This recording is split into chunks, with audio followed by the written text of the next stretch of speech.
Operation सिंदूर में बदतरीन जिल्लत और बदतरीन नाकामी के बाद भारत बार बार कह रहा था कि वो ऑपरेशन सिंदूर 2 करेगा और इस बार वो बलूचिस्तान के रास्ते से आएंगे। तो जनाबे वाला ये है तुम्हारी टोटल औकात। तुम्हारे फौजी कुछ कर नहीं सकते तो दहशतगर्दों का ही फिर सहारा लेना पड़ेगा।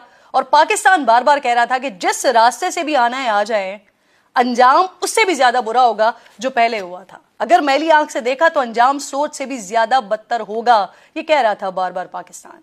फितनउल हिंदुस्तान ने बलूचिस्तान में कोयटा, दालबंदीन, पसनी और गवादर समेत 12 मुख्तलिफ मकामात पर हमले किए, लेकिन सिक्योरिटी फोर्सेस के बरवक्त रद्द-ए-अमल और मुंह तोड़ जवाबी कार्रवाइयों ने दुश्मनों के तमाम हमले, तमाम रास्ते नाकाम बनाते हुए 100 से ज्यादा दहशतगर्दों को जहन्नुम वासिल किया है।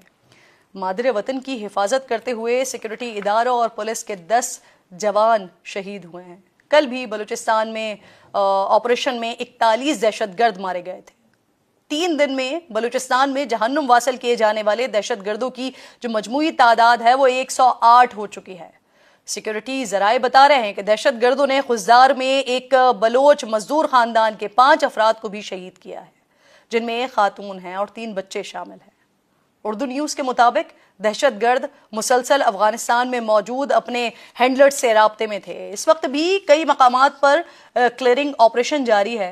बलूचिस्तान में हालिया दहशतगर्दाना कार्रवाइयों के दौरान भारतीय सोशल मीडिया और उनका मीडिया प्लेटफॉर्म्स फितनउल हिंदुस्तान की मुकम्मल हिमायत में जबरदस्त कवरेज और ट्रांसमिशन करते फिर रहे हैं और अपने दहशतगर्दों की फतह की झूठी खबरें देते रहे हैं।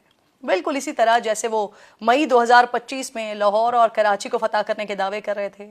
आज भी भारत मासूम शहरियों के कत्ल को सेलिब्रेट कर रहा था।